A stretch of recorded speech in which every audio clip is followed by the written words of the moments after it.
Welcome back. Now, the Fed's Jerome Powell mentioned disinflation 15 times. Yeah, 15 times in his Q&A last week, but warned that the process still has a ways to go before rate cuts could be considered. Markets will be watching the CPI print tomorrow, of course, for any hints that this disinflation process has now shifted into the all-important service sector. Joining me now is Saed Abukarsh, Chief Portfolio Manager at ARK Capital Management. Saed, good morning. Thank you for joining us. Is this the week when the data will finally cull this equity market rally?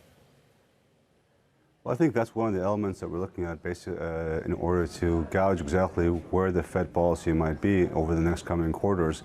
I'm not particularly sure that the Fed looks at the CPI number now alone. They're actually looking more, I think, in terms of the job numbers and the CPI in combination to actually guide them over the next few quarters. We're looking now at markets pricing in a terminal rate of, 5.2% by July.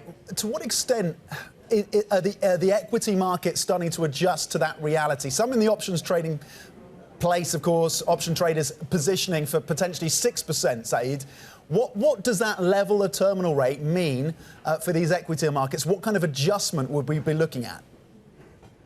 Well, I think what we're looking at really in the medium term, or at least in the next quarter, is effectively with the impact of these of the Fed hikes in terms of credit markets, in terms of equity markets, especially the PE ratios. I think we're seeing gradually a recalibration in terms of what the market positioning is in equities. I think we're looking for, from our side, our capital, we're looking for a correction over the next few months to take us back down to the lower 3,000 areas in the S&P at least. Overall, I think the real wild card here is if we don't have a slowdown in the technical recession at least, and if we do see the Fed hiking continually over the next few quarters, quarter, at least the incentive for the Fed to be hawkish is still there. There's no disincentive for them to be less hawkish than they are. I think at some point in time, the market discounting of Fed hikes in 2023 will come off the table as we look towards 2024. And that could actually have a negative impact on equity markets. That's quite the call on the correction for the S&P. Currently at 4,090. You're looking at potentially at 3,000 for the S&P. That's a significant correction. Is there anything that the data that would change that? Could tomorrow's data change that view if it comes in softer, significantly softer than expected? Or do you think there are other elements at play that get you down to 3,000? Well, you have two elements, really. I mean, you have one is you have the Fed cycle right now. If the Fed's going to be hawkish, they're going to raise. I mean, Powell was very clear in terms of what his policy is, but it isn't about hiking up to 5.5 or 5.25 and stopping. It's basically seeing progressively what the impact of his hike is going to be. On the other side, you have the China reopening, and that's going to be inflationary in essence because of the demand cycle again back into commodities. So you have two elements in play here. Remember, at the same time, when you do have job layoffs and disinflationary pressure, it is somewhat supportive. At least on the service side, this inflationary pressure actually is only supported some manufacturing, but it's a lot of balls in the air right now, and I think that the Fed's going to look at primarily the employment numbers as a key driver of what their policy is going to be. The Fed's basically looking for 1% higher unemployment over the next year. I think we're pretty far off from that until the Fed actually sees those numbers change in the next few months, and it won't be one print, it'll be multiples of prints. I think we're looking towards a more hawkish position in the Fed and ultimately a more dovish side of the market, correction-wise at least. On the earnings front, more than half the earnings coming through across Europe, and you're seeing gains in terms of the EPS year on year of about 2% EPS year on year for European companies that are reported so far versus minus 3% in the US. Is there a resilience in European equities? Well, I think you have a different cycle, right? I mean, the Fed was way faster in terms of off the block in terms of fighting inflation than the Europeans are.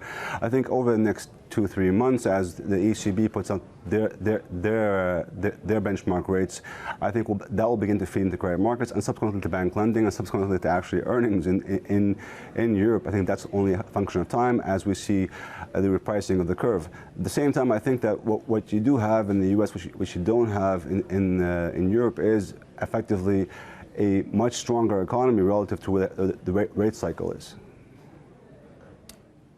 When you're looking at the US dollar, Saed, and you layer on what your expectations are around a more hawkish Fed, the dollar back on the front foot this morning, the Bloomberg dollar index up 0.2%. It wasn't that long ago that it seemed to be consensus amongst our guests that the death call on the US dollar rally was prominent. Were they getting ahead of themselves? Has the dollar got further to run? Well, I think one of the wild cards you have to look at really is the front end of the curve, right? Going into 2023, the assumption was that the front end of the curve has to come back down as we effectively expect rate cuts in 2023 at some point in time, whether it's Q4 or Q3. Now you're looking at a situation where we're parked between effectively a potential soft landing and potentially not a landing at all in 2023. Now, our projections are basically we will see a soft landing in the end of 2023, but at the same time, I think that the front end has taken a lot of the brunt, and I think we could see a squeeze in the front end, which actually would be very supportive for the dollar in the short term. That's our basic thesis at this point in time, that the front end right now is overpriced for where it should be, and we expect the front end to move back to 4.5, 4 and 3/4. Okay, that's going to be my follow. 4.5, 4 3/4. You're at 4.52 now. You think there's further upside to these front year yields, the 2-year yield, up to potentially what? Where'd you go? 4.75? I think 4.75 is our base case, more or less. I think we could see a squeeze out if the Fed actually reaches their potential 2 more hikes and still is hawkish, and we do see inflationary pressure in the markets, but in the short side at least, and the employment numbers stay strong. I think we could see the Fed basically overshoot their expected target. You know, at some point in time in 2022, we didn't expect the market consensus was not in line with 5% in terms of the Fed. I think now we're looking for, will the Fed actually go to 6% in 2023? And if the inflation numbers stay strong, and if the employment numbers stay strong, there's no reason why it shouldn't.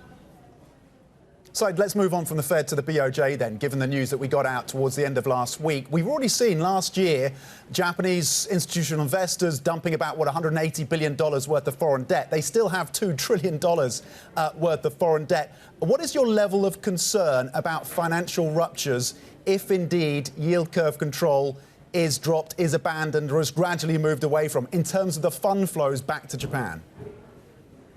I think that's a wild card. You know, now you have the exit of Kuroda and the new Bank of Japan governor potentially over the next few weeks. I think the real risk here is that we do see a sudden shift in policy, which is unlikely in the first part of the new governorship. I think if we do look in the quarter two and we do see a massive shift in terms of policy, this is an academic coming in rather as he's an unknown commodity relative to markets. I think we could see a substantial change in equity markets, especially given the QE policy in Japan over the past few years.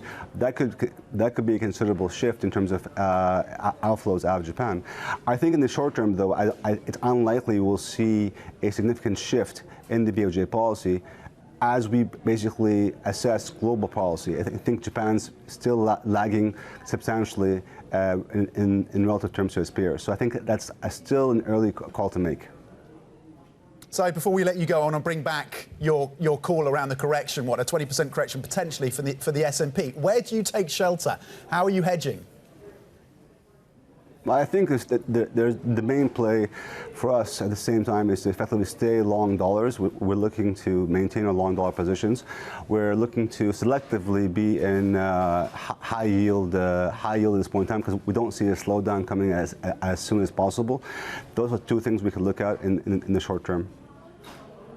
Okay, fantastic analysis. Thank you for joining us this morning. Saed Abukarsh, Chief Portfolio Manager at ARK Capital Management. Coming up, we have an exclusive interview with NASDAQ CEO and Chair Adena Friedman from the Saudi Capital Market Forum. She touches on everything from rates to IPOs. Stay tuned for that interview. That is up next. This is Bloomberg.